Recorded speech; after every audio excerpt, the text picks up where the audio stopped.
everyone, and welcome to our Run by the Young webinar. My name is Vaishu, and I am the Head of Communications team at BrightBearsInfo and the co-host for today's webinar. Hi everyone, my name is Sophie, and I'm also a part of BrightBearsInfo's communications team. And I'm also going to be one of the other co-hosts for today's webinar. We have three amazing guests here with us today who will be answering any of your entrepreneurial questions, as well as talk about their own experiences. Vaishu, why don't you explain who we are and what we do? Yeah, of course, Sophie. So for anyone who doesn't already know us, we are BrightBearsInfo, a student-led nonprofit organization that aims to provide opportunities and resources to help students explore careers and discover their passions. So be sure to check out BrightBearsInfo on Spotify, Facebook, Instagram, TikTok, LinkedIn, and Twitter, as well as our YouTube channel where we will be posting the recordings of all of our events, including this one. So we will shortly be starting off with an introduction of our guests. Ben Fisher, Mahi Dauber, and Julia Buston. Then we will hear from each panelist as they discuss a specific topic about entrepreneurship. During the webinar, we ask that everyone please stay on mute and keep your cameras off, and that you type any of your questions in the chat. And just as a heads up, we will only be answering questions during the Q&A section after all the panelists have spoken. So our webinar is going to be split up into 4 different sections. First will be how to start your business and financing, then obstacles and achievements, followed by marketing and growing your business, and finally ending it off with tips and advice. So to start off, we'll let our guests introduce themselves briefly. So Ben, why don't you start us off and tell us who you are and what your business is about and your inspiration behind starting your business? Yeah, with pleasure. Firstly, it's really great to be here. Thanks for inviting me, and wonderful to see so many people here. My name is Ben Fisher. I am the CEO and founder of Lighthouse. We are an app that lets kind of friends spontaneously tell others when they're free to call. That's kind of a mouthful, and not going to go into a whole pitch now. But we're basically, a tool trying to bring in some spontaneity into our online lives, especially in this era of COVID, when so many of us are so much more disconnected and so much more online at the same time than we ever were before. So I was previously a student at Stanford University, and after kind of stumbling into the startup and entrepreneurship space, I took time off of school to work on this. I kind of raised money from venture capital funds in the Valley. And I'm kind of here today, over a year later, trying to build this business. We're actually launching in a couple of weeks, which is a super exciting moment for us. And yeah, I guess I'd be answering some questions related to tech and startups. Anything else I should be adding there? Nope, you're good. Thank you so much for sharing.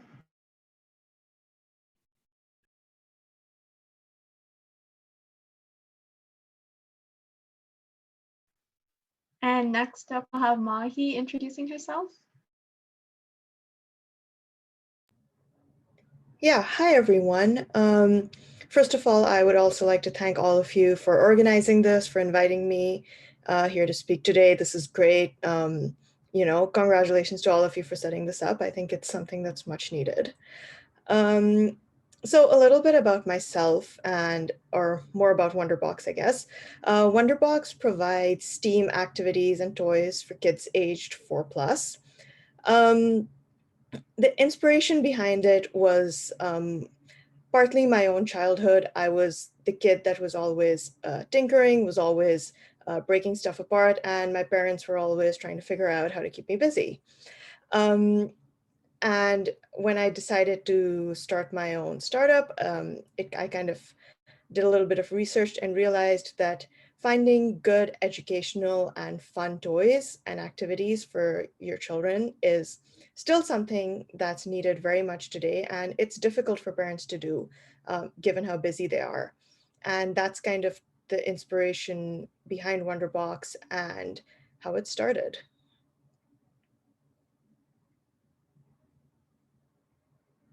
Awesome. Thank you so much, Mahi. Now we'll hear from Julia. Hi there. It's so nice to be here. Thank you all for coordinating this. Jules is a jewelry company that I started about 2 years ago. I was having a rough time with the medium I was using at the moment, which was painting and among other things. And I used to do jewelry as a kid and I loved it. And I wanted to re-experience that and find some joy to set into my life. So I started making jewelry, and yeah, it was a great addition to my life at the time and currently. Thank you everyone for your introductions. Before we get into the Q&A section, we are going to start off with an activity to introduce our topic for today and to get to know our audience a little better. On the screen, you will see 2 questions on the poll, which are, who has any business ideas or has started a business? Or and who is interested in a business or has already started a business? So we will give you all just 30 seconds to just answer both of the questions on your screen.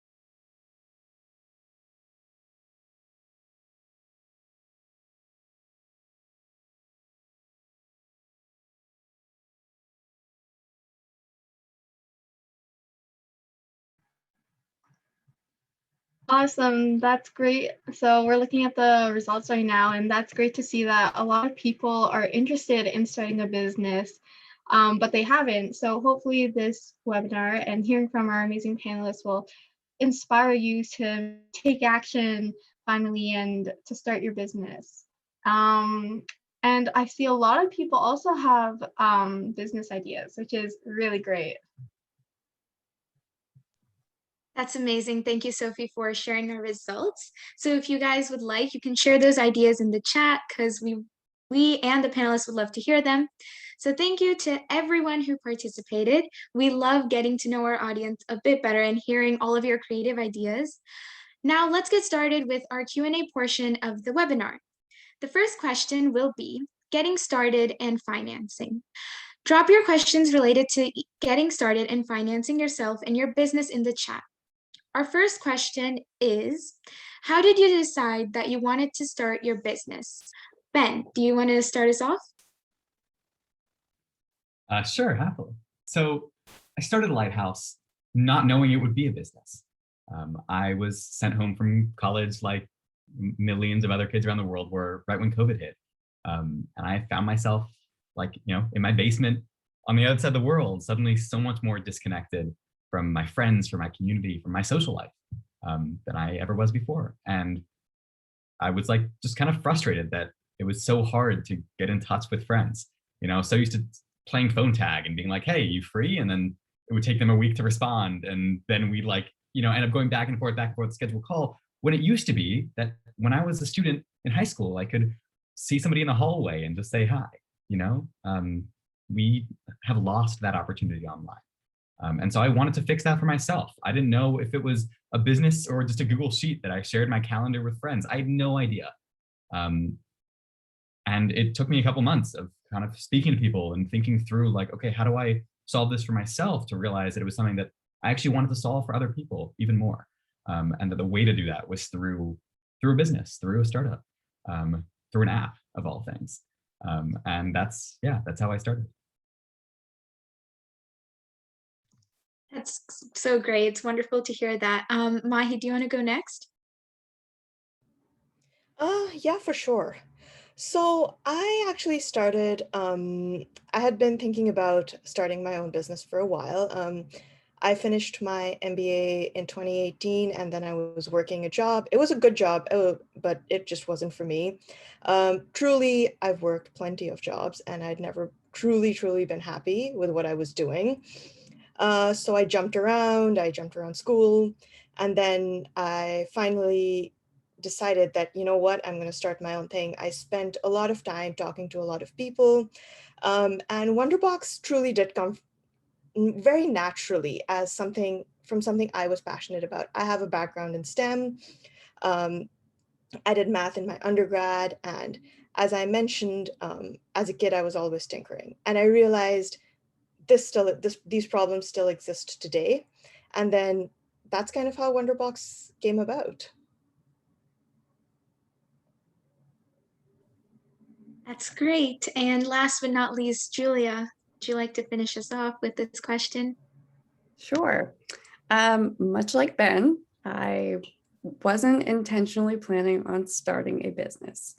I'm an artist at heart, and it was just something that I was really enjoying doing.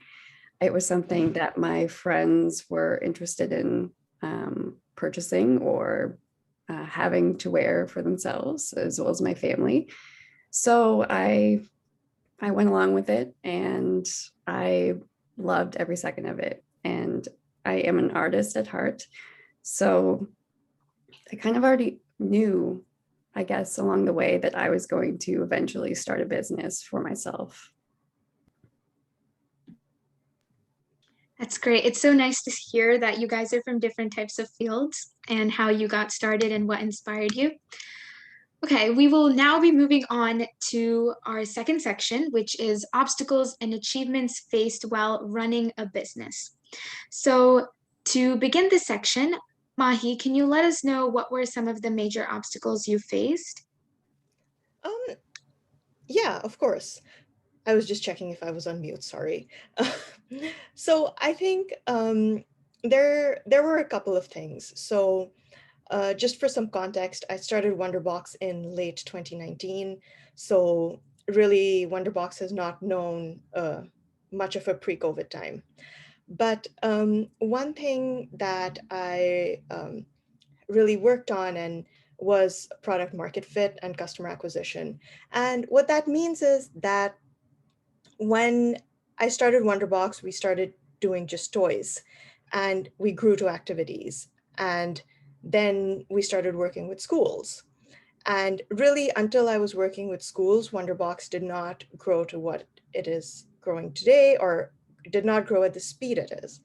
It's growing today. So definitely in the first few months, that was something I worked hard on. It was something I struggled with. It was something I had to keep iterating and working, sort of really trying to hone down the product to figure out exactly what works best for my customers. Something sort of smaller and more tactical was really a COVID-related issue. I'm sure you all noticed that when COVID hit, your shopping started taking much longer to come to your door. And I was on the other side of that.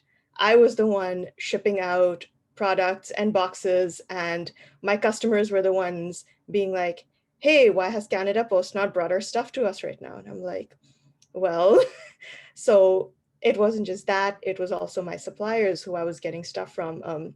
Warehouses were operating at 50% capacity. So these are all things that happen when you run a business. These are all things that you learn to deal with. But yeah, I think those are two of the biggest challenges I've faced.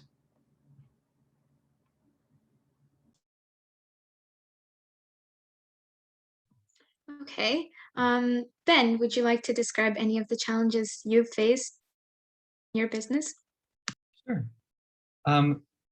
So, I mean, knowing that a lot of you listening and watching and now are high schoolers, you know, I started my first business in high school, and the biggest challenge I faced there, or the one that I felt affected me most, was this, like this, I don't know, like, you know, attitude that at the end of the day, like I was just a high school student, you know, like that I didn't really know what I was doing. And that definitely put me off from this whole idea of, of trying again, of starting a business, especially at such a young age. And I started, like, as soon as I started to work on Lighthouse, start to build Lighthouse, I already felt that kind of resistance.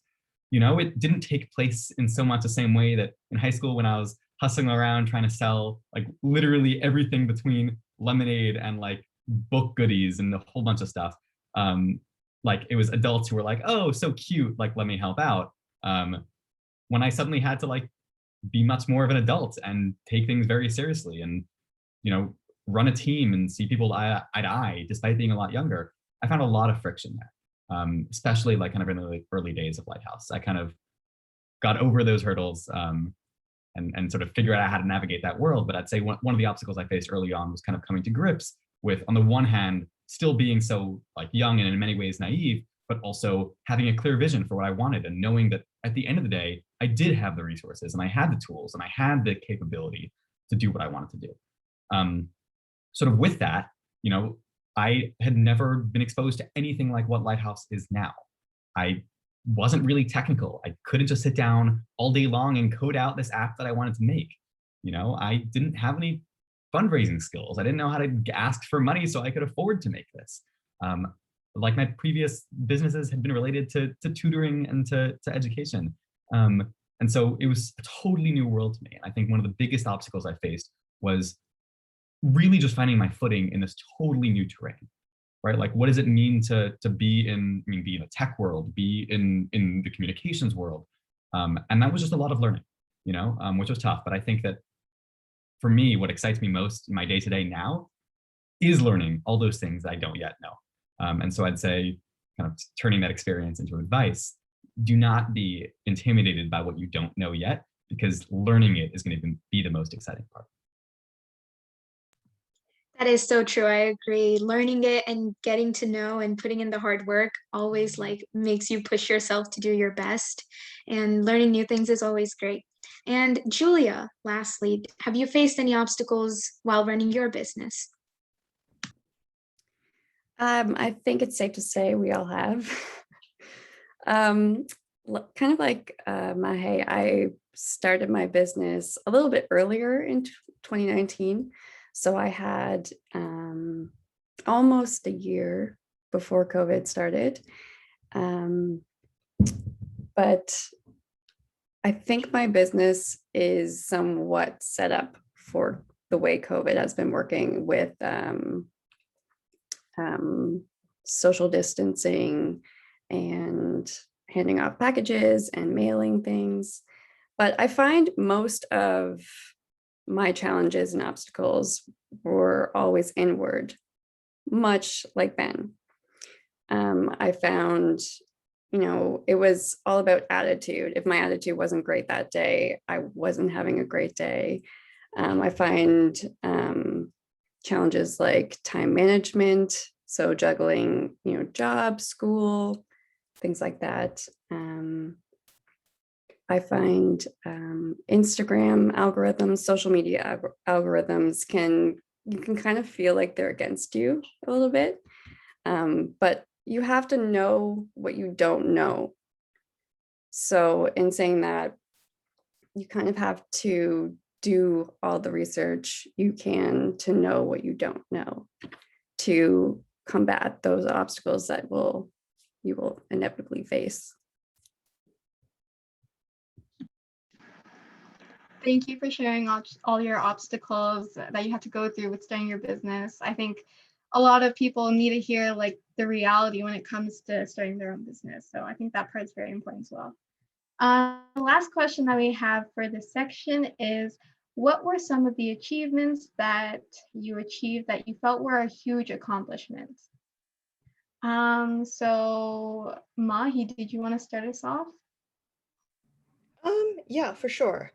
So I think the one biggest accomplishment I had was when, all right, I'll start from the beginning. I think my first biggest accomplishment was when I had my first sale.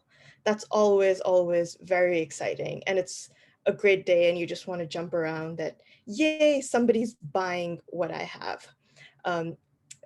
But sort of as I grew, I think the biggest accomplishment that I had was really when I figured out that working with schools and other organizations, summer camps, providing activities to those groups, just increased my market size so much, because now I have one hub I can reach out to, which will bring in so much business. And sort of when that clicked in my brain, because you're sitting there and you're struggling and you're figuring out what to do, and then all of a sudden everything just falls into place. I think that moment was really big for me. And that's kind of what really helped me grow Wonderbox. Yeah, I think that's it. Thank you so much. Julia, did you want to explain some of your biggest achievements? Sure. I think becoming comfortable with the fact that I owned this business is a huge accomplishment. Starting something that you kind of didn't know where it was going, and you maybe didn't have all of the confidence ready for you right there, and kind of coming into your own and knowing that what you have going is something that people love and can find a use, brings them joy. That is a huge accomplishment. Along with that, I've done about 12 pop-ups. I'm currently in a farmer's market, which is so fun. I've done a few interviews, and the latest biggest accomplishment in my life right now for Jules is jewelry classes. It is so fulfilling to watch others do these classes and make, similar pieces to what I'm doing, and teaching them and showing them how fun it is to do jewelry, to do polymer clay jewelry. It's amazing. Yeah, that's definitely really awesome to hear how much joy it brings you just to see other people, be happy by, like, for example, your jewelry classes. That's awesome to hear. Ben, you can finish us off and tell us some of your awesome accomplishments. Sure. So I'm tempted to, logically give some milestone, right, as our biggest accomplishment. It was a wonderful moment for us to get our first 1,000 users, to kind of finish our final update. This week, actually, just last Monday, probably had one of our biggest accomplishments yet. We raised another round of funding from actually one of the co-founders of Lyft, which is super cool. And all that, all that sometimes to me feels a little like directionless, like just chasing, the cool number, the cool thing. And especially because, I can't wait for the biggest accomplishment to be, as Mahi says, like my first sale, we're pre-revenue. We haven't really made any money from this yet. That comes down the line. And so there's a lot more of our biggest accomplishments to come. Where I think my true and honest answer, though, is in the same vein as Julia, it's something much more personal, something much more mental, which I think is a realization that I had probably last December, only about 6-7 months after starting Lighthouse, that there was truly nothing else I'd more rather be doing. I think I started this journey. I took this journey very much by chance. I sort of mentioned that I stumbled into it. I really wasn't expecting to be the way that I was spending my year, let alone my full-time job and potentially my future.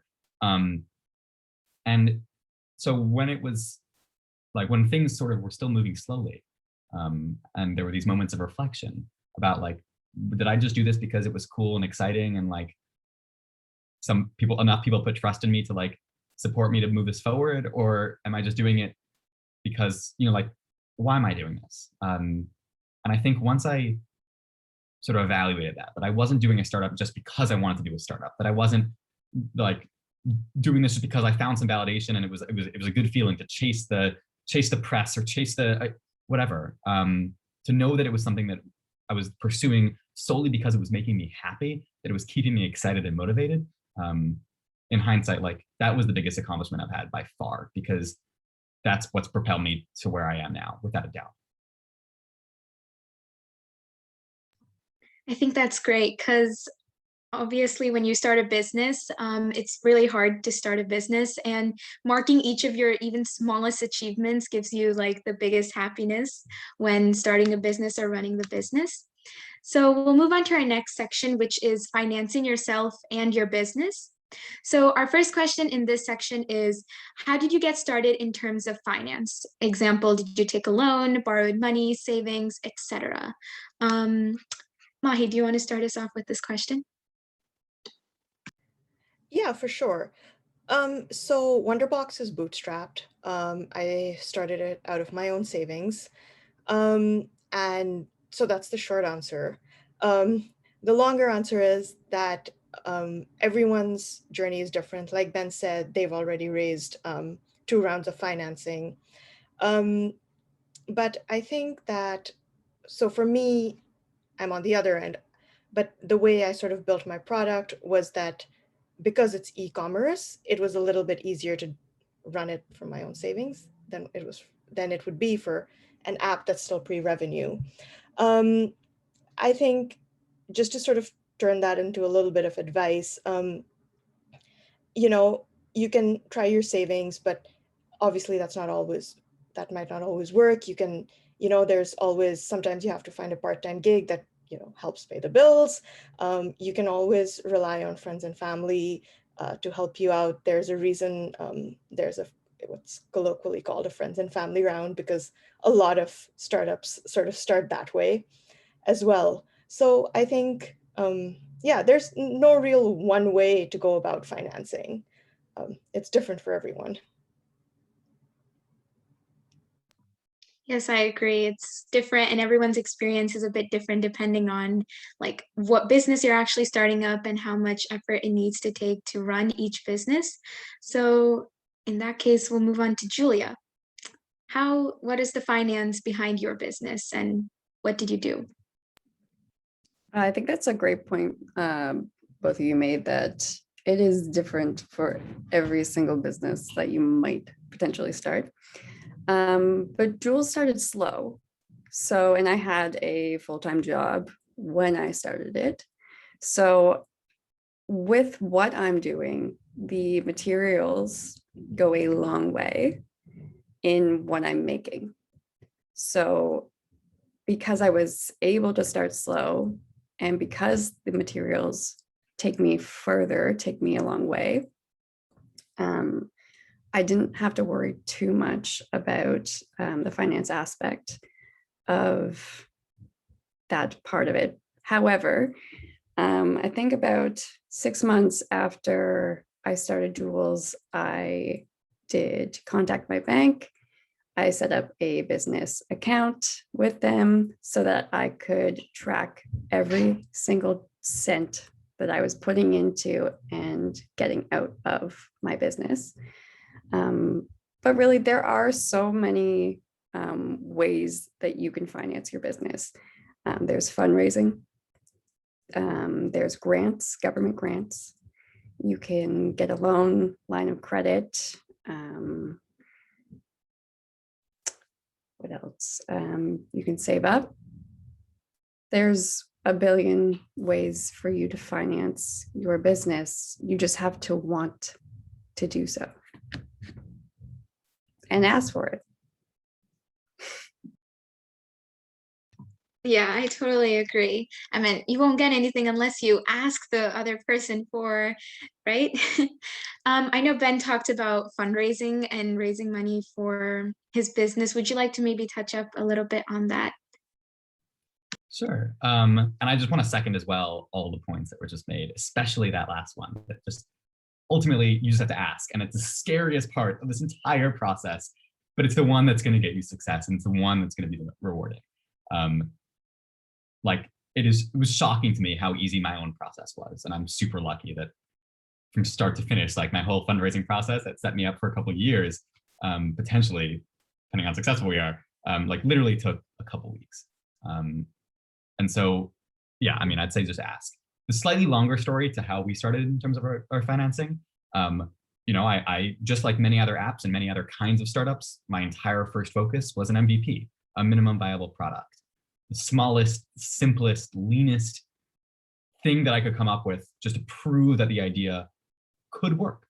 And so to do that, I found a couple, because being an app and the fact that I needed developers, I just used some of my savings from my previous job on these couple of high schoolers who just graduated that I knew, who were like doing like defense, whatever, like cybersecurity stuff over the summer. And I'm like, here's some money. Can you code this thing in a couple weeks?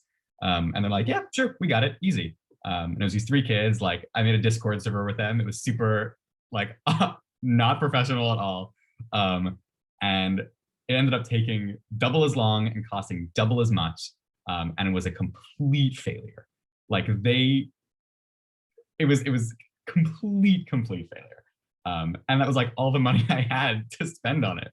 And so it was definitely a major defeat. And like, okay, maybe I got to rethink how I do this, because I can't keep just throwing money at different people, hoping that they all make my vision come to life. And I realized that to some degree, I had to do it on my own, And so I tried to leverage the network and community I was really, really thankful to have. I mean, I was living in in San Francisco and Palo Alto at the time. And so literally it was on the same street that, it was in my geographical area, and I was super lucky to be able to kind of leverage that to meet people, to network, and then ultimately to fundraise, because I knew that was kind of the way that we we're going to take it the next step. The one bit of advice I'd like to add on here, on top of me mentioning the whole the fundamental idea of starting with an MVP, is that I think for a lot of startups that at least I see in my own sort of periphery, like in of my peers, of other kind of like student and postgraduate startups, I guess in general, though it feels weird to say, there's definitely this attraction to try and fundraise and bring on investors because it's a sign of legitimacy, of validity, right? Like, oh, I'm going to fundraise and I'm going to be a VC-backed startup and do all these cool, crazy things. And I think that to some degree, I was even drawn in by that. It is cool to say that you have investors, makes you seem so much more valid. But you're also giving something up, you're giving up a part of this thing that you're building, a part of your dream, your baby.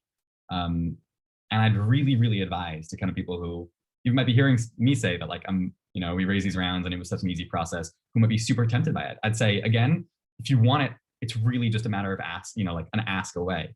But that you should do what you can and start out first and try and maybe fail to do things on your own, and only make those kind of decisions once you realize that it is the only way. Because a lot of these different avenues, right? They cost a whole different range of things, whether it's a part of your company or money that you're going to have to pay back.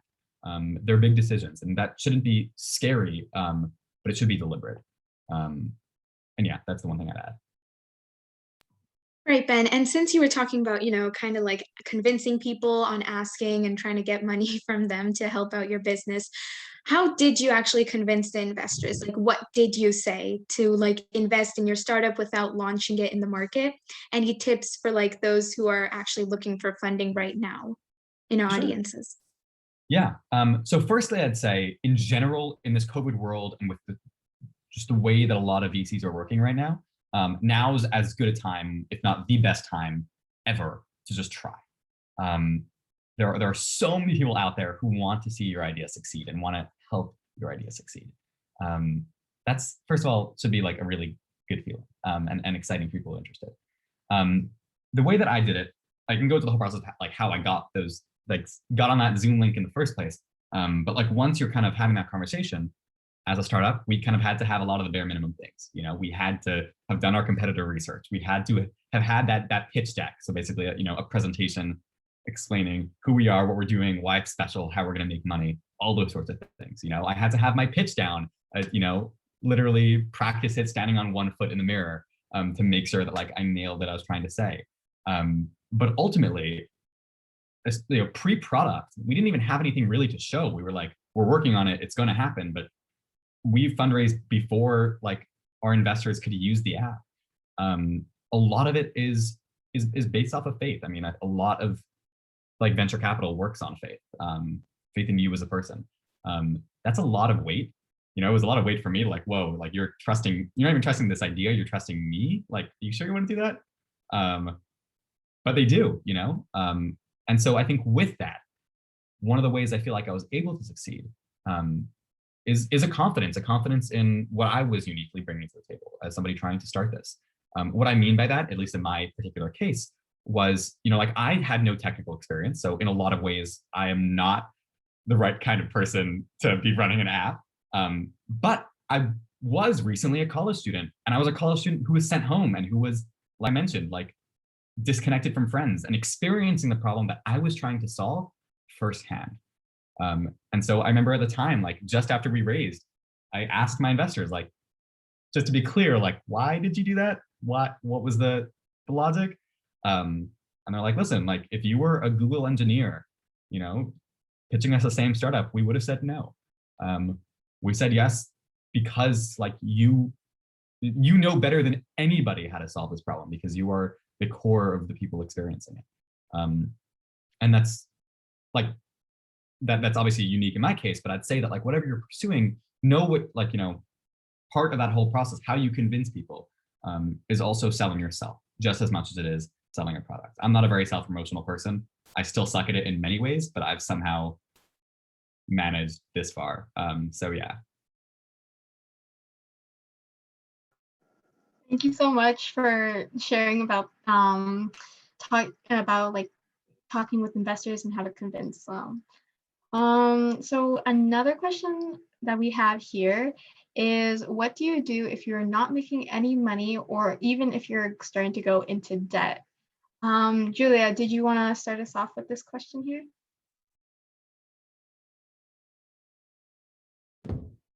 Sure can.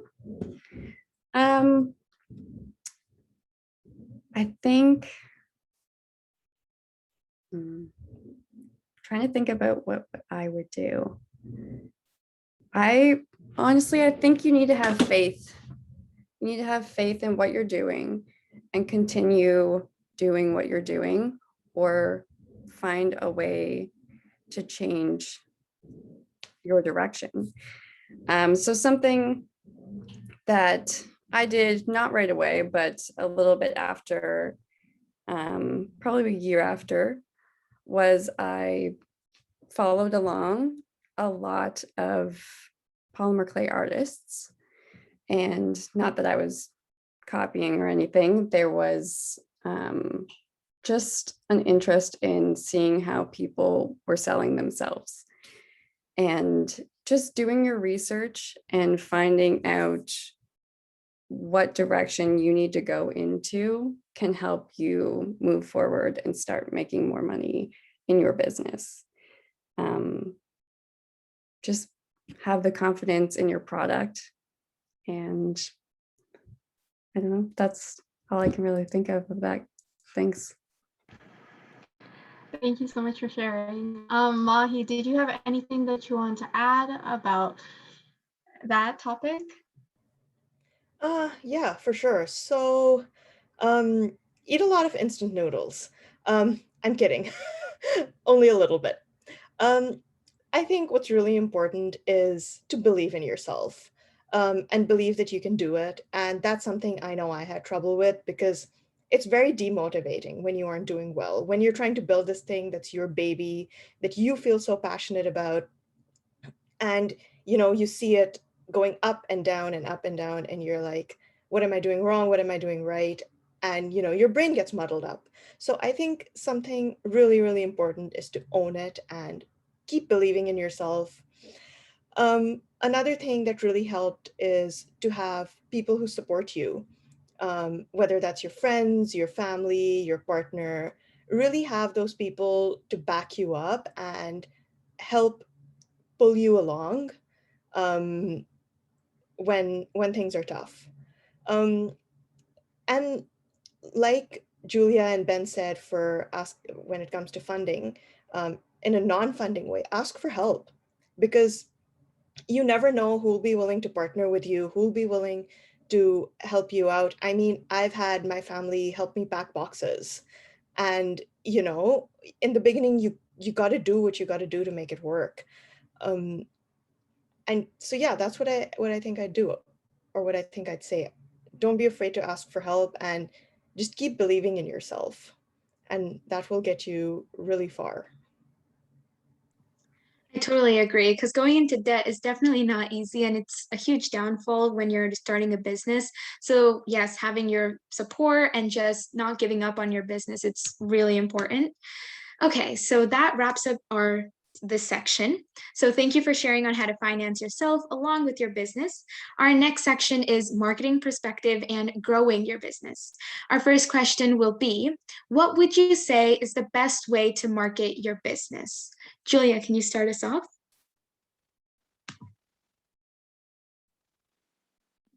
Sure. I find the best way to market your business, it does depend on what business you have going on. Networking is a great way to really connect with your community.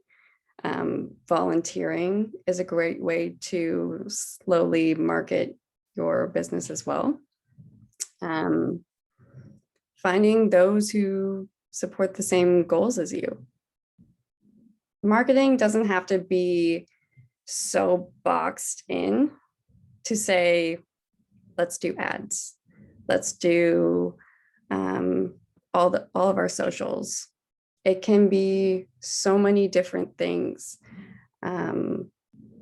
like participating in webinars. It's such a great opportunity. Finding opportunities is another way to market yourself and to reach others. And if you reach others in a way that, is connecting each other, is a great way to market yourself as well, because connecting with another person, you leave an impression on them and they want to see you again and they want to see what you have to offer.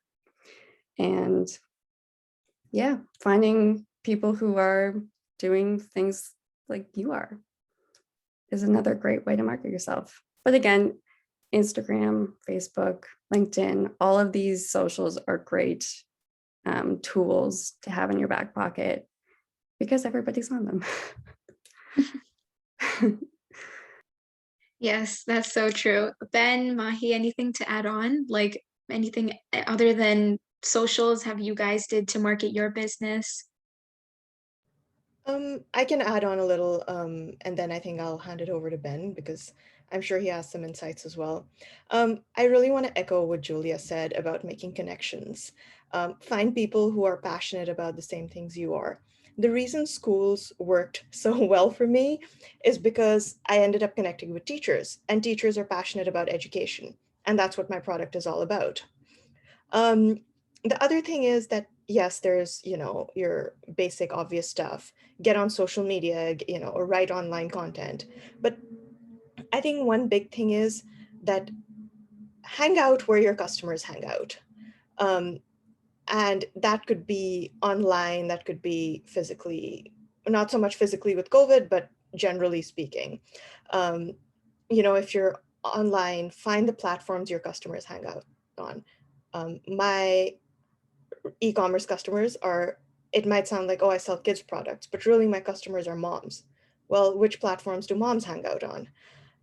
And that's really important. And then it's to be yourself and build those connections, because when people realize you care about what you're doing, it draws them to you. And that for me took some work, just being able to own it and to be myself. That was a bit of a learning curve for me, because there's a lot of nervousness when you first start. So, but yeah, that's what I would say. Really try and build connections. Yeah, just to, I guess, add to all that, I think firstly, it's super important to note that the way, like your actual, like marketing approach varies so much depending on what industry you're in, what your business is, who it's, all these factors, like, affect everything to do with the way that you're approaching, what channels you use, how, like, everything start to finish, I think is so variable. So it would be really hard for me to tell you, like, only use Instagram and Facebook, because that's just not gonna apply. And so I think that the line, like, I wrote that down, hang out where your customers hang out. Hey, like, that's brilliant. Like, I love that. I think it's definitely true. You have to know who your customers are, and then be there. For us, at least, I mean, one of the, I think the best advice when it came to planning out our marketing approach, finding the right digital advertisers, like reaching out and networking with campus ambassadors, like kind of the whole 9 yards there. The best advice I heard was tell a story, which is such a simple idea that like kind of obvious to hear. But I really tried to like embed it into my thinking with what I was building and how I was trying to give it to people. To tell a story, both like about Lighthouse, right? Like here's a story of Lighthouse, but also in the product itself. Like what is the app? What is this thing telling you about how we can help you, or how it can provide for you? And so, like finding what that story is, which I'm still discovering all the time, by the way, and then finding the right way to tell it might find you some success. I don't know. Thank you. I think that's very important for a lot of people thinking about starting their businesses, because it's definitely hard to know like where you should market and how. So another question that we have here is, what unseen opportunities did you see that may result in making your startup a huge success? So Mahi, did you want to start us off here? Yeah, sorry, can you repeat the question? What unseen opportunities? Yeah, so what kind of unseen opportunities did you see had very big, huge impacts on your startup and had a huge success? What unseen opportunities? So as in things that I didn't expect to happen? Is that kind of what you're looking for? Okay. Yeah. I think what I didn't expect to happen was, or okay, what I did expect to happen that didn't work, and then I'll tell you how that led to what I didn't expect. So what I did expect was that I know a lot of parents spend a lot of time on social media, and I thought that would work really well for me. It worked, but it didn't work as well or as fast as I wanted it to or needed it to. That led to direct outreach, which again goes back to ask, what Julia and Ben had highlighted. You're never going to get anything if you don't ask. That direct outreach worked really well for me. And I'd like to add, it was a learning curve. I was not the kind of person to send emails to random people or random schools or summer camps or other organizations and be like, hey, let's partner up, let's work together. Like, if you told me to do that in high school, I would have been mortified at just the very idea of doing that. But it's about learning and growing, especially when you have your own business. And I think that direct outreach is something I did not see at first. And that's something that really worked well for me. Awesome, thank you. Julia or Ben, did you have anything that you want to add on to what Mahi said?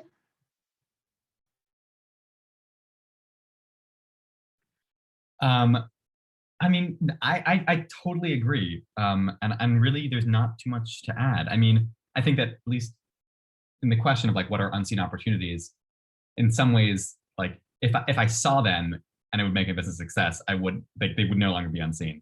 I'm still looking for those opportunities. I think we all are in our different ways. A lot of a business and a lot of a, like any idea comes from trying to find a solution to something, trying to supplement something in the world with what you can provide. And that inherently is an unseen opportunity, in some ways, I guess. And so I'd kind of say, like, when I'd relate that to the general, like, constantly true startup advice, which is, what problem are you solving? And is that problem being solved by anybody else? If it's not being solved by anybody else, it's an unseen opportunity that you just saw. Congratulations. Now bring it to the world. Yeah, that's about it. Yep, I would definitely agree with both of you. Unforeseen opportunities they're opportunities.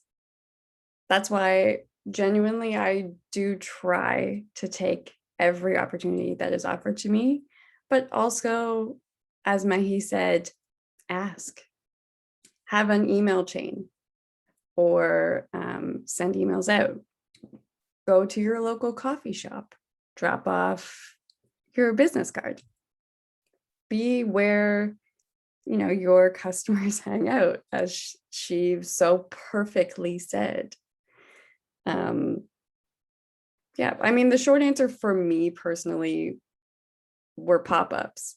That's how it was before COVID. So there were, in my town, we have gallery hops, which basically, because Uptown St. John, it has about 6 or 7 galleries in the cluster of it, in the center of it. And the restaurants would be involved, the galleries would be involved, and everybody would go around to each gallery, and there would be pop-up galleries for local artists who wanted to show their work but weren't in galleries yet.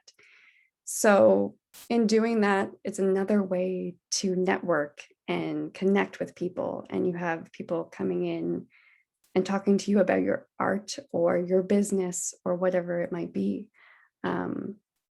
But really, that was an unforeseen opportunity that kept duplicating itself for me. After the first one happened, another one happened, because I was connecting with people and people who would put these things on. So I guess for me, that was it.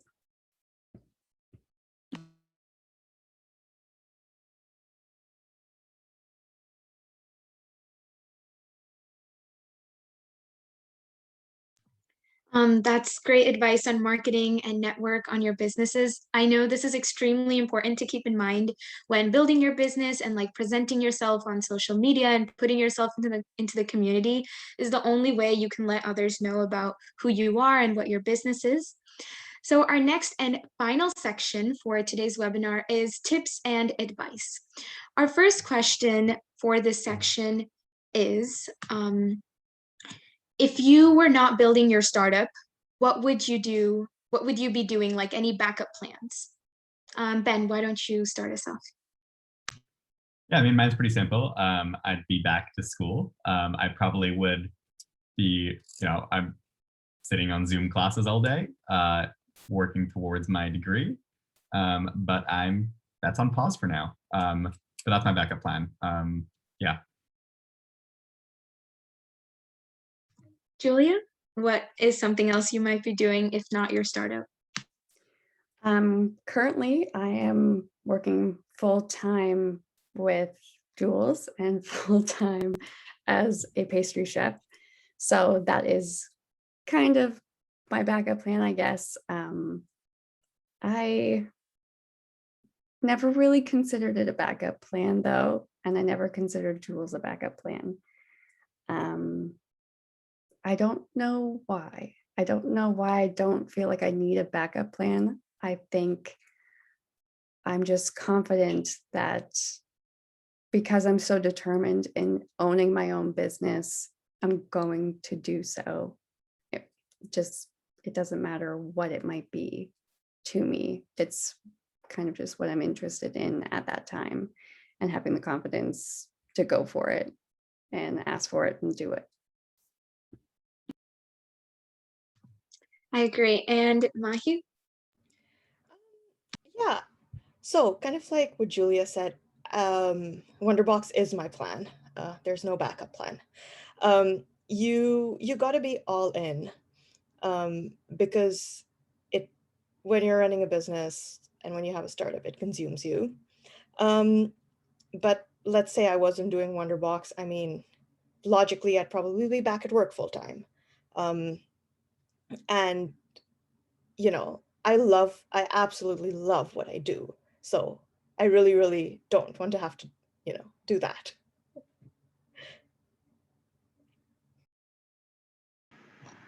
Thank you for answering that question. We have one final question for tips and advice, and that is, what is your final advice for our audience? Ben, did you want to start us off? Sure. One final advice. I think I'd just say, if you have this idea and you want to see it come to fruition, you want to see it come to life, be hungry. Be hungry in everything you do with it, in the spaces where your customers hang out, in your bedroom in the middle of the night, typing up a website or doing whatever you're doing, like talking to people about it. You want this to grow, like the baby analogy was, like has been here and out before, but it really is true. Any business is your baby, and you have to feed it. And so, like, I think that the hardest parts of this past year of Lighthouse for me were the parts where I wasn't hungry enough. The parts where, like, days go by and you just don't have the energy to kind of sit and talk to everybody about your idea constantly, and you feel like you're just nagging, and life is life, and the parts that, like, the days that I end the day, and I'm like, wow, like, this is so exciting, are the parts where you get to share, you get to believe and build towards this really cool thing. And so I just say, have energy and be hungry. And that's my main advice. Thank you. I think that's very great advice, because when anyone's starting their business, they should definitely be very passionate about it. Julia, did you want to go next? Yeah, I would love to. Ben said energy, and that was like, yeah, energy. Yes, have energy. That's awesome.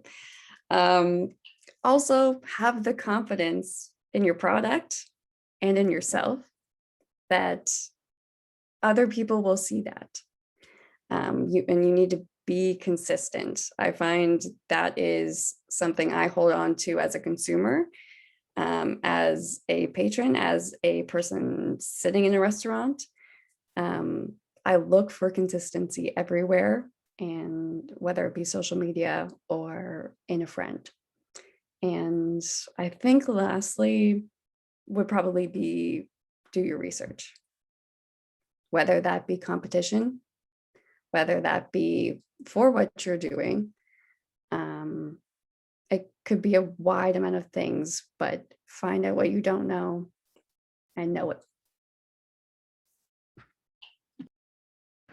Thank you. And Mahi, did you have any final words, any final advice? Yeah, I can add a little bit.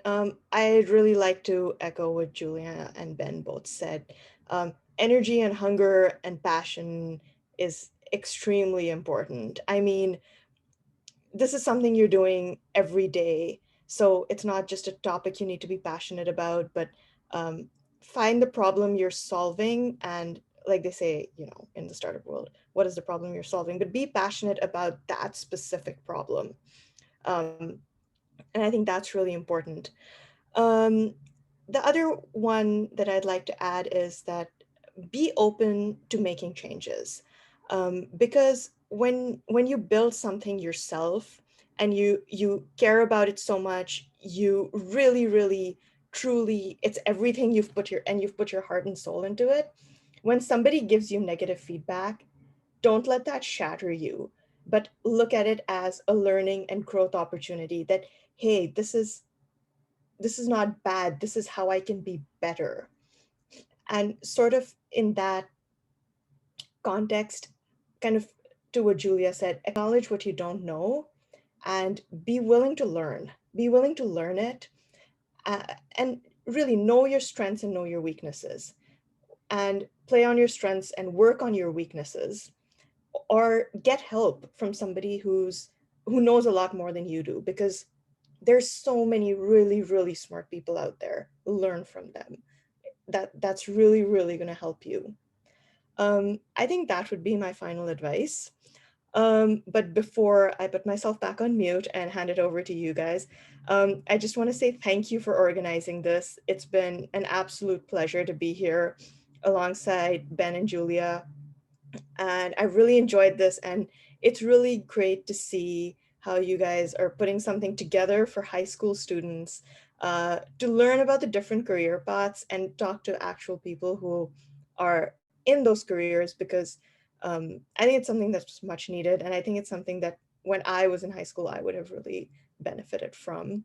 So yeah, congratulations to all of you. I think we could say the same back to all three of you guys. Thank you so much for coming here and being our panelist and providing so much like insightful knowledge to our audience that are here today. So thank you again for all the tips and advice that you shared with our audience today. And unfortunately, that's all the time we have today. Please do stay back after the webinar if you asked or would like to ask any specific business questions for our panelists. And let's have a huge virtual round of applause for our panelists today. And we want to thank Ben, Julia, and Mahi for taking the time out of your day and joining us today. And if you enjoyed this webinar, then make sure to recommend our future webinars to your friends. And you can connect with us on Instagram or any of our other socials. If you are looking for more opportunities, such as the one today, check out our Instagram page, which is where we will be posting weekly opportunities and updates. And we also have future events planned, which will be happening during the course of this year. Our last monthly webinar will be happening next month in June, and that's where we'll be having YouTubers sharing about how they, as student YouTubers, balance both extracurriculars and academics. So registration will be open soon, so be sure to stay on the lookout. I think just one more thing to add, like the before panelists mentioned, I think one important key thing to learn from this is treat your business just like a baby. I think Mahi was the one who told us this scenario. Just make sure that you take care of it, feed it, reach out as much as possible to the audience and your community. We will also be posting a recording of these webinars on YouTube, so you can check out the webinars if you missed any, and don't forget to hit the subscribe button. I want to thank all of you for attending our webinar this year. We hope that you learned a lot from our guests, and be sure to check out their businesses as well. As I mentioned before, stay back if you have any specific questions for our panelists, but for everyone else, stay tuned and we hope to see you all soon. Bye, everyone.